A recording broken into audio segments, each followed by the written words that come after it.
नमस्कार, commodity live collar show में आप सभी का स्वागत है। मैं हूं स्वाति रायना। अगर आपने कमोडिटी में कोई ट्रेड किया है या फिर करना चाहते हैं तो उठाइए फोन और पूछिए अपना सवाल। नंबर हमारा नोट कर लीजिए 02223001634 या फिर आप हमें 02223001635 पर भी कॉल करके सवाल पूछ सकते हैं। हमारे साथ दो बेहद ही खास एक्सपर्ट्स आज हैं शामिल। उनका परिचय करा देते हैं। टेक्निकल आईक्यू के अखिलेश जैन और कुंवर जी ग्रुप के रवि देवरा। अखिलेश जी और रवि जी, बहुत स्वागत करते हैं हम आपका आज कमोडिटी लाइव कॉलर शो में। और सबसे पहले शुरुआत हम कच्चे तेल से करना चाहेंगे, क्योंकि शुरुआती गिरावट के बाद कच्चे तेल में फिर से तेजी लौट आई है और 1% बढ़कर ब्रेंट का जो भाव है $77 के करीब पहुंच गया है। वहीं घरेलू बाजार में जो दाम है 5,900 के ऊपर ट्रेड कर रहे हैं। दरअसल कुछ कारण है इसके। चीन में आर्थिक ग्रोथ की चिंता को लेकर सेंटिमेंट अभी भी कमजोर ही लग रहे हैं। साथ ही दूसरा फैक्टर है ईरान का, क्योंकि यहां का एक्सपोर्ट लगातार बढ़ रहा है और ऐसा प्रतीत ये हो रहा है कि ओपेक के उत्पादन कटौती वाले फैसले का असर क्रूड की कीमतों में कुछ खास देखने को नहीं मिला है। ऐसे में रवि जी, आपको क्या लगता है जो क्रूड के फंडामेंटल्स हैं वो आगे आने वाले टाइम में कैसे नजर आ रहे हैं आपको? डेफिनेटली काफी पिन बर्ड्स है। हालांकि 2 दिन से अगर प्राइस की बात करें तो काफी एक अच्छा उछाल प्राइसेस में आता हुआ दिखा है। जो ब्रॉडर रेंज ब्रांड की बनी है वो 72 से लेके 78, डब्ल्यूटीआई की जो बनी वो 69 से लेके 70 to 80। तो मेरे हिसाब से यही रेंज में शायद आगे भी प्राइसेस जारी रहेंगे। हालांकि आज लोअर लेवल से जो रिकवरी है उसका रीजन पर्टिकुलर जो चाइना ने अपना मॉनेटरी स्टिमुलस नहीं दिया, but yes interest rate cut करके जो स्टिमुलस करने की उन्होंने ट्राई किया है, तो आई थिंक ये काफी वर्क कर गया। हालांकि बेस मेटल काफी टाइम से डिस्काउंट कर रहा था, बट जो सबसे बड़ा नेगेटिव फैक्टर क्रूड के लिए था वो चाइनीज डिमांड थी। अगर चाइनीज मैक्रो रिकवर होते हैं तो इसका एक अच्छा प्रभाव क्रूड पे आता हुआ दिखेगा। साथ में अभी जो यूएस एंड जो यूरोपियन पार्ट है वहां पे अभी हेरिकेन का सीजन है। काफी टाइम ये सप्लाई डिस्टर्ब कर रहा है एंड इस हिसाब से पहला हरिकेन वहां पे आ चुका है एंड इस हिसाब से थोड़ा सप्लाई डिस्टर्बेंस का भी न्यूज यूएस की ओर से आ रहा है। तो ये सारे न्यूज फैक्टर साथ में करके आज प्राइसेस में एक अच्छा उछाल देखने को मिला है। मुझे लग रहा है कि एटलीस्ट आज के दिन में वो उछाल जारी रह सकता है। कल से जो फेड की टेस्टिमनी है या आगे जाके जॉब डेटा यूएस के आने हैं उसके ऊपर मार्केट फोकस करना चाहेगा। बट एटलीस्ट मुझे लग रहा है कि आज के लिए ट्रेडिंग सेशन के लिए आप बाय करके चले 590 के करीब। 550 वुड बी स्टॉप लॉस। एक बार 6000 तक के लेवल की मैं उम्मीद कर रहा। ये रही रवि जी की क्रूड पर आए। अखिलेश जी, आपका व्यू क्या रहेगा क्रूड पर? आने वाले टाइम में क्या लेवल्स आप कच्चे तेल में देख रहे हैं? काफी ज्यादा मिक्स्ड है ओवरऑल फंडामेंटल्स पे, इवन टेक्निकल्स पे भी।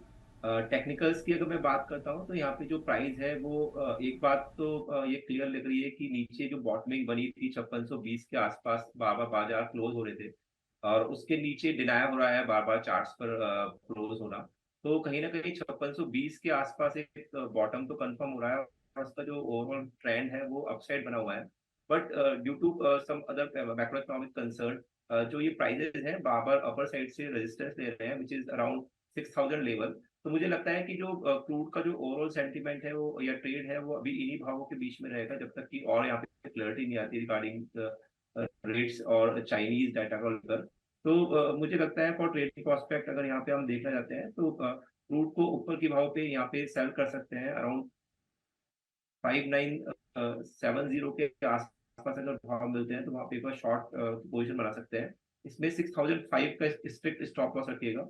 नीचे मुझे लगता है कि एक बार भाव वापस से 5875 और 5825 तक देखने को मिल सकते हैं। बट मेरा डिस्क्लेमर रहेगा कि भाव अगर 6000 के ऊपर मेंटेन करते हैं तो यहाँ पे एक शार्प रैली हमको प्राइजेस पे देखने को मिल सकती है which can accelerate prices up to 6400। तो स्ट्रिक्ट इस पे स्टॉप लॉस रखिए 6005 के आसपास।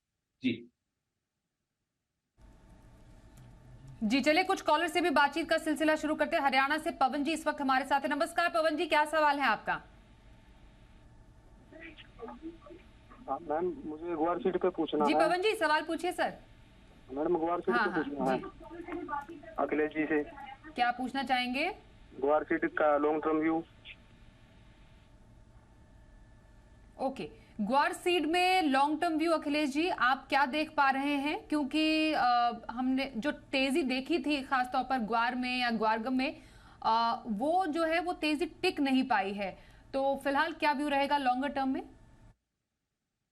प्राइजेस ने नीचे की तरफ से एक अच्छा सपोर्ट लेके ऐसा लग रहा था कि प्राइजेस एक बार वापस से एक बार पुल बैक रैली लेंगे और सिग्निफिकेंट यहाँ पे तेजी आएगी, बट यहाँ पे जो थोड़ा ये बेमौसम बारिश के कारण जो बारिश हुआ है, तो मुझे लगता है कि कहीं ना कहीं ये इम्पैक्ट करेगा सप्लाई कंसर्न को लेकर।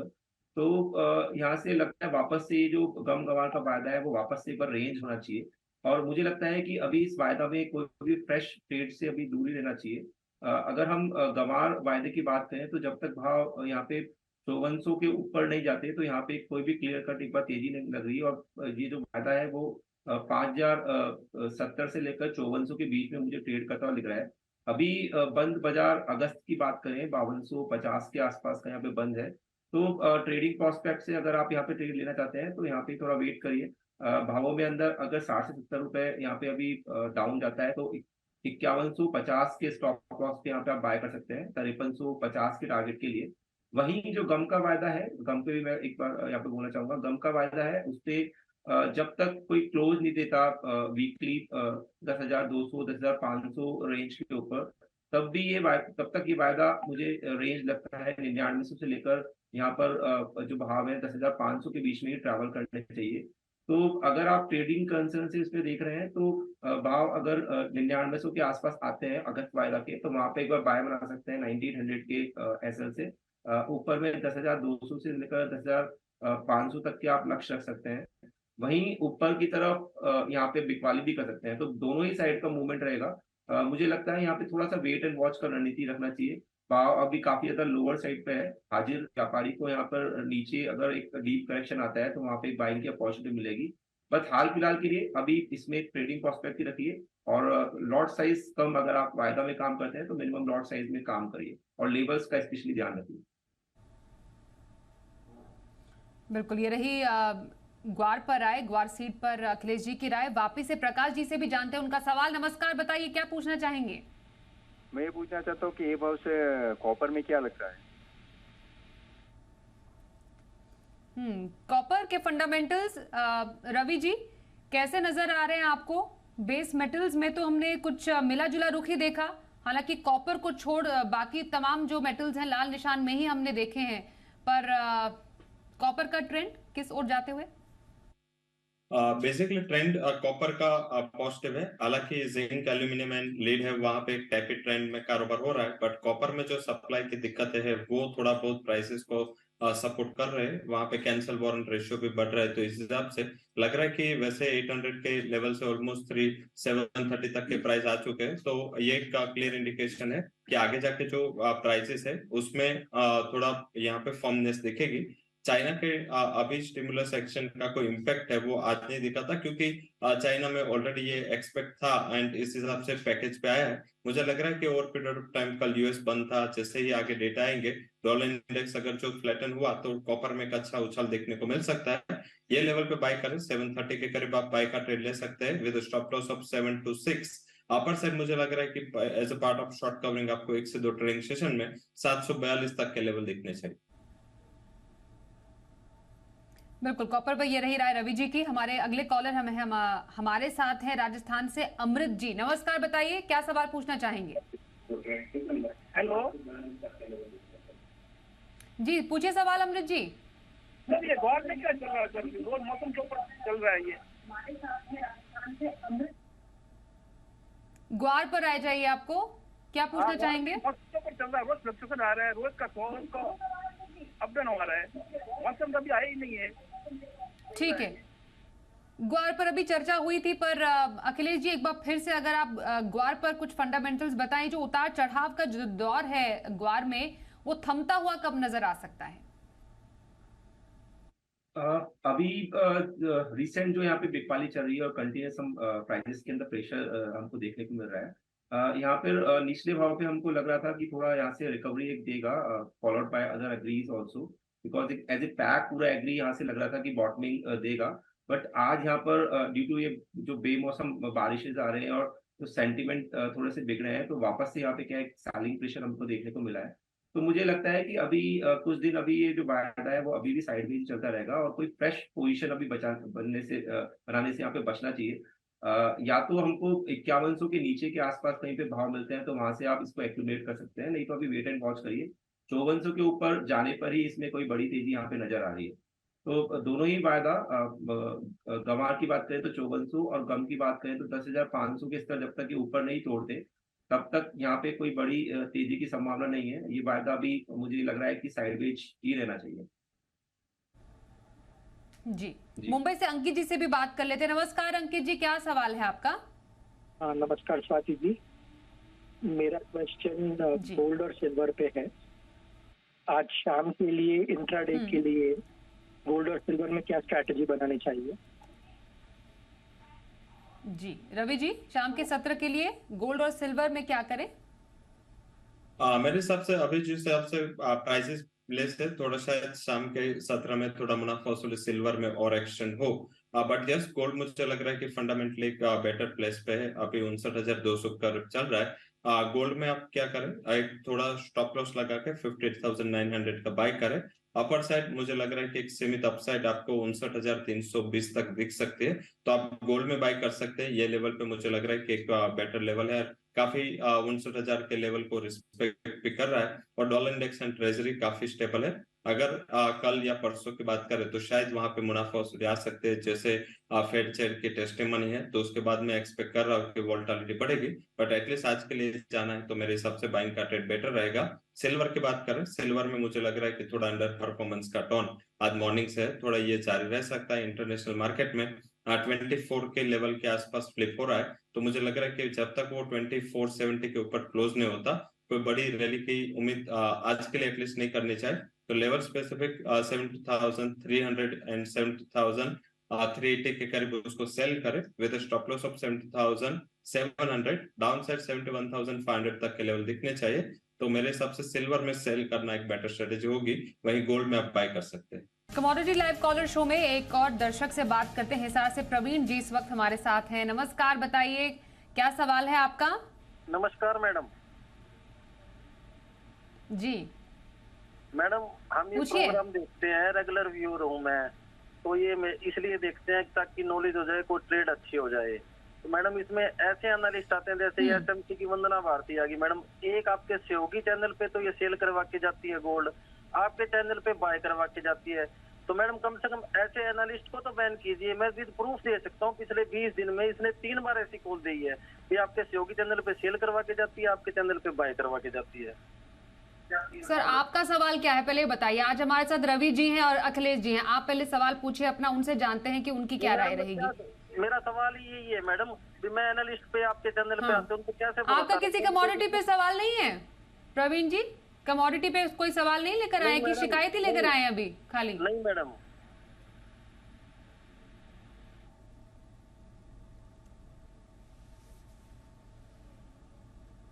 चलिए यहाँ पर हम जरा एग्री कमोडिटीज पर चर्चा करते हैं, क्योंकि जीरा यहाँ पर अगर चर्चा करें तो ऊपरी स्तरों से जीरा में भारी मुनाफा वसूली हमें देखने को मिली है।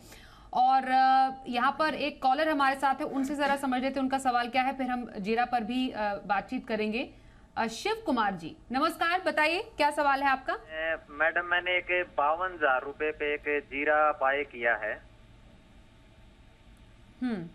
तो अभी क्या, अभी तो लॉस में चला गया मैं आज तो।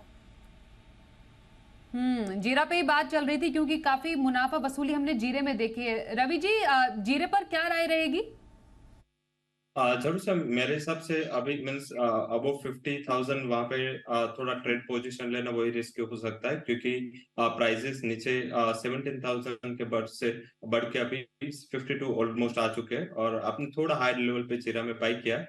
और मेरे हिसाब से आप क्या करें, जीरा में जो भी पोजीशन रखे वो इंट्राडे रखे।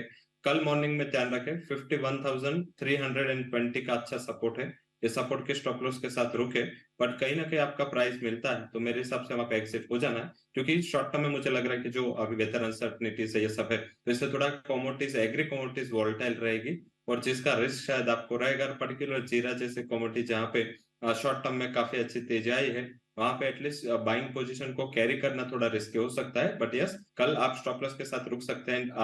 इधर आपका प्राइस आए तो वहां पे एग्जिट कर ले, मेरे हिसाब से वो एक बेटर स्ट्रेटेजी हो सकती है। ज्यादा वेट ना करें, मुनाफा के लिए वेट ना करें। 52 के करीब रेजिस्टेंस बड़ा है तो ये प्राइस पे आप सुबह ही लिमिट रख दे।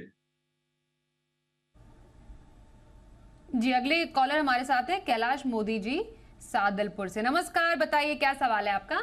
नमस्कार मैडम। मैडम, कॉपर में करंट रेट पे लॉन्ग शॉर्ट रहेगा या शॉर्ट बढ़िया रहेगा? ओके अखिलेश जी, कॉपर पर क्या करें इस रेट पर? रेट्स पे कोई ट्रेड लेना है तो मुझे लगता है कि यहाँ पे हाई के आसपास आप सेल का एक ट्रेड ले सकते हैं। 734.75 का इसमें एक स्टॉप लॉस लगाइए। In case of any correction भाव 725 और 720 तक भी आ सकते हैं। मुझे लगता है कॉपर में कोई भी बढ़िया ट्रेड बनाने के लिए 720 तक के लेवल को इंतजार करना चाहिए।